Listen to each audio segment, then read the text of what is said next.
I'm going to proceed with the mayor's report, and there is some good news and bad news with the mayor's report. The good news is I haven't been in the city for a fair piece of the time of the period from July 12th to August 8th, so I don't have a lot of specific details to convey. That's probably the good news. The bad news may be I want to take a bit of a different approach because I think there's two significant matters that I want to address tonight. But first, in terms of specific events over the last 2 week or the last 4 week period that I've been around for, I just want to note that on July 13th, along with representatives from administration and Councillor Collada, we attended a meeting on the proposed detox center here in Thompson, and I'm pleased that the committee is back addressing that issue, and I look forward to the action plan that is being created to deal with the province of Manitoba. Also on July 13th, along with Councillors Hogan and Councillor Evenson, we met with with administration, Merchant Media, Slow Pitch, to talk a little bit about the use of the fields, the quality of the fields, and I trust that administration and the league will be working to ensure that there is good communication and understanding of the obligations and the responsibilities of both parties.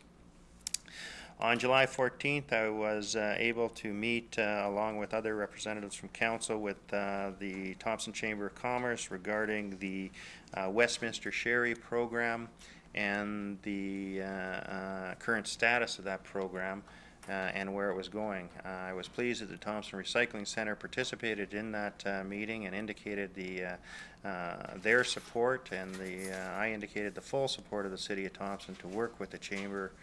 I've often said it's unfortunate we need to have a program like that in Thompson, but when you collect 16 to 18,000 bottles a year, it pretty much indicates you need to have a program. So I really urge the Chamber and its partner organizations to continue that program. I've conveyed the support of the City of Thompson, which has been approved through the budget process. We want to see that program continue. On July 18th, along with Mr. Sepatelli, we met with Dr. Decker, who is leading the cause of the establishment of a medical school at Brandon University, and that medical school would specifically be designed to work with rural Manitobans to go through med school and return to rural Manitoba. So we've agreed to stay in communication and look forward to those discussions, and as Council may be aware, the province of Manitoba is currently doing a feasibility study on the establishment of that school at Brandon University. On July the 20th, following a previous meeting with representatives from Valley, I attended a Chamber of Commerce meeting along with administration, and Councillor Locker and Councillor Collada were also in that Chamber meeting, and heard a presentation from Valley regarding working with local suppliers, and I look forward to some of the discussions that may come of that. Those are some of the events. I have two items that I do want to address. The first item is that, as I'm sure the public was aware, that the crime severity index for 2010 was recently released, and once again, unfortunately, for communities over 10,000 people, it is not kind to the City of Thompson, which places #1 in terms of violent crime and #2 overall in terms of the crime severity index. I've often said, of all the things that I deal with at the City of Thompson, that is likely the one that I'm least proud of. I believe it's absolutely unacceptable. I believe we have to do everything possible to address that. I'm absolutely open to suggestions from the public. I've often said that I think it can be resolved. I think we are making some progress in terms of specifically dealing with the gangs and the drugs and the domestic abuse. I personally believe that one of the fundamental elements contributing to the crime severity is alcohol, and we have got to address the issue of alcohol in this community. It absolutely frustrates me no end that the single biggest benefactor of alcohol in this community is the province of Manitoba, in terms of taxes, in terms of sales. And I am very concerned that unfortunately one level of government, albeit a crown corporation, is not dealing with the other level of government, which is justice, in terms of ensuring that adequate resources are brought back to this community. As such, and in consultation with the Legislative and Intergovernment Affairs Committee and Public Safety Committee, I drafted a letter on July 28, 2011 to Premier Greg Selinger, and I'd like to read that letter for the information of members of Council and the public. Dear Premier Selinger, on behalf of the City of Thompson Mayor and Council, I would request your attention to the policing and justice needs of our community. In the recently published Crime Severity Index for communities over 10,000 population, the City of Thompson placed number 2 overall and number 1 in terms of violent crime in Canada. I'm sure you will agree that this is unacceptable for our community and the province of Manitoba.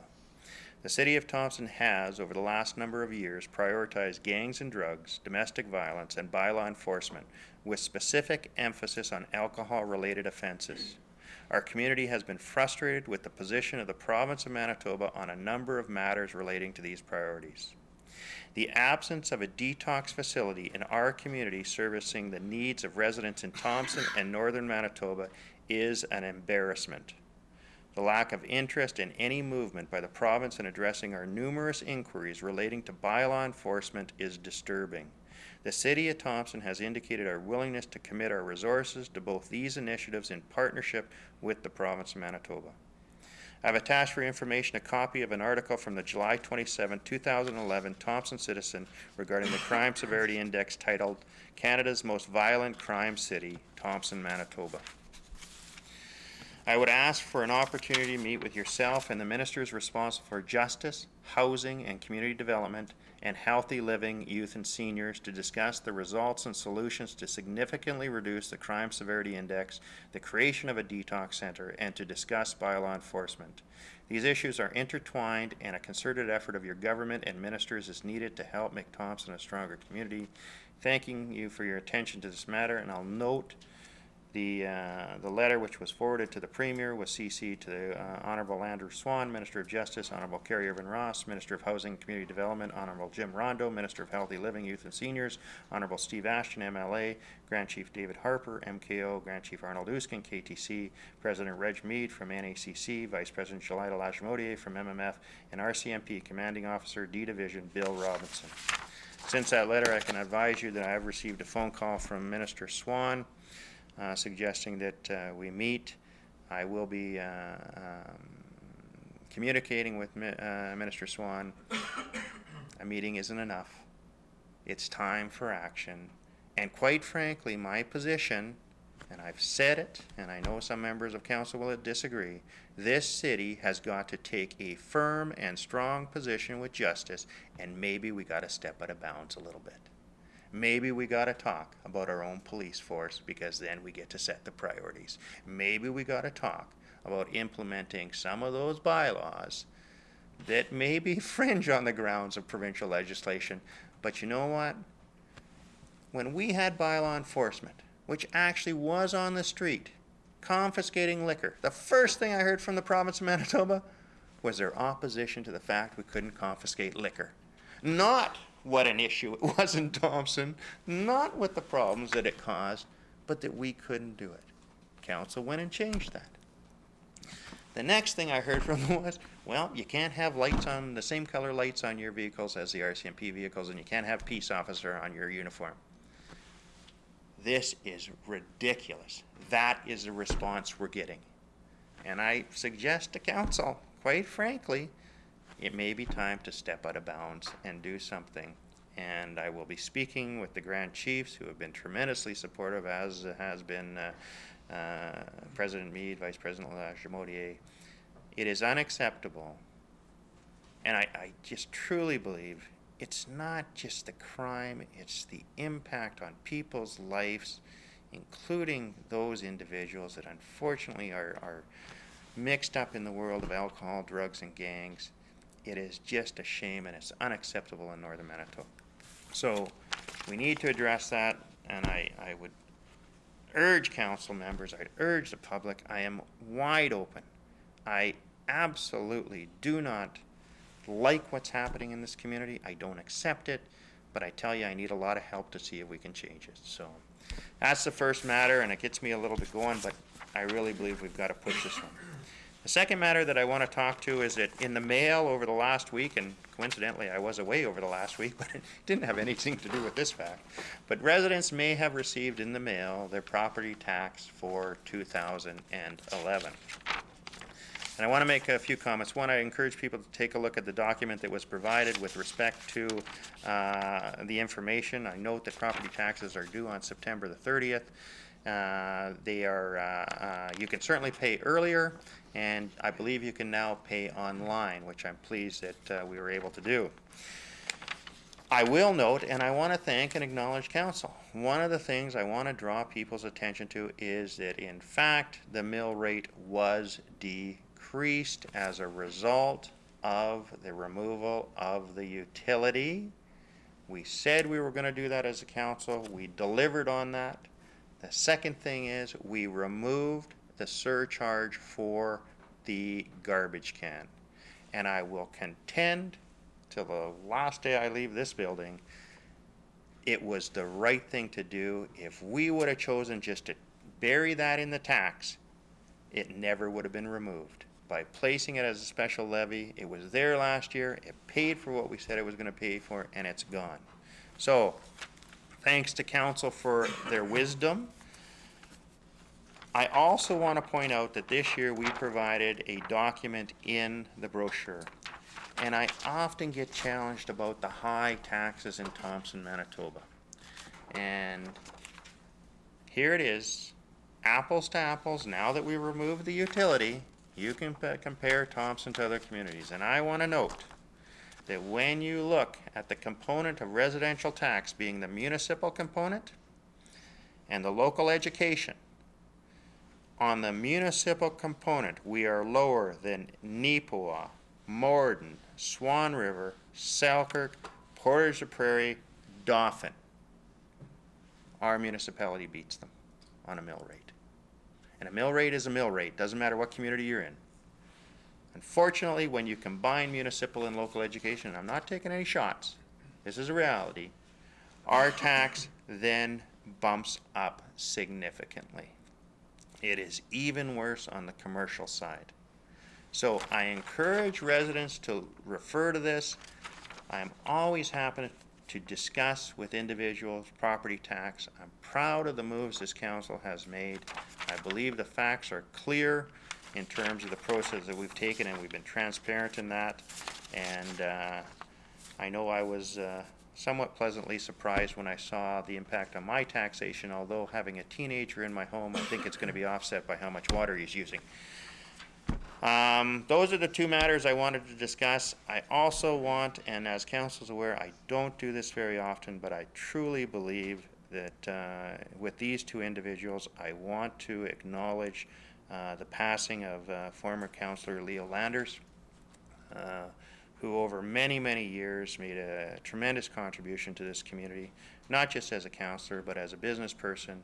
And I think it was well said, I don't know if you're ever going to meet someone that had more joy for life or was more generous in this community than what Leo was. So I want to convey the condolences of the city of Thompson to his family. And I also want to convey condolences to former colleague, Councillor Harold Smith, on the passing of Juanita Smith recently. And I know for many of the councillors around the table, Juanita spent many, many years in northern Manitoba, and I say that not just because of her connections to Thompson, but throughout the region. And husband C. Smith was a member of Parliament for many, many years, and Juanita was always fun to talk to, and her zest for life and her zest for northern Manitoba were tremendous, and we've lost two tremendous champions for northern Manitoba, and I do want to acknowledge and convey our condolences to their families. That is my mayor's report for the period. I know that I was out of the city, and I'd welcome any comments from other members of council regarding events they may have attended. Deputy Mayor Lafreniere. Yeah, I have a Things just to quickly touch on. We did have the Communities in Bloom judges here in town while you were away, Mayor Johnston. And I just want to thank the staff and the volunteers and the different community organizations that were a part of hosting the judges and showcasing our community. And I think they did a really good job. And we've all seen Betty in action in the chamber, and she was, doing the same thing with with the judges that were in town. So it was great to see. And just to acknowledge that they did start the Yard of the Week and starting to acknowledge more of them and having signs up in the properties that they're acknowledging. So just good work to them. At the beginning of July, I had the opportunity to be in Ottawa. It wasn't paid for by City Council, but my role definitely impacted City Council, and it was the Women's Worlds 2011, and I was on a panel as part of the Canadian Research Institute on the Advancement of Women on a project called FemNorthNet, which is studying the impacts of economic restructuring on Aboriginal and Northern women, with Thompson being a case study. So I just thought it was important to share, considering our strategic plan. We speak of both a local, a provincial, a national, and a global presence, and we had one there. I also had the opportunity, and am now sure wishing my colleagues had took the same opportunity, but I attended the presentation for the audited financials at both the Finance and Admin Committee meeting, the one that took place with Council, and the one that took place with Administration. So I just wanted to mention that as well. Thank you. Any other comments from members of Council? City Manager, I understand you have one comment. I do, Your Worship. We have put out a number of new recycling bins throughout the community. There's about 70 of them out there. Hope that people use them and keep the area nice and clean for, or keep the recycle bins for recycling. There is garbage bins usually right beside them. The recycling people would appreciate that. Please use them. Just one final comment on that. Can you convey the cost to the City of Thompson for all those bins? The shipping costs, and I don't have the exact shipping costs, but the bins were provided by the container industry, and there are a few more to come for the parks. Tremendous program, and thanks to admin for taking advantage of that. Just one final comment.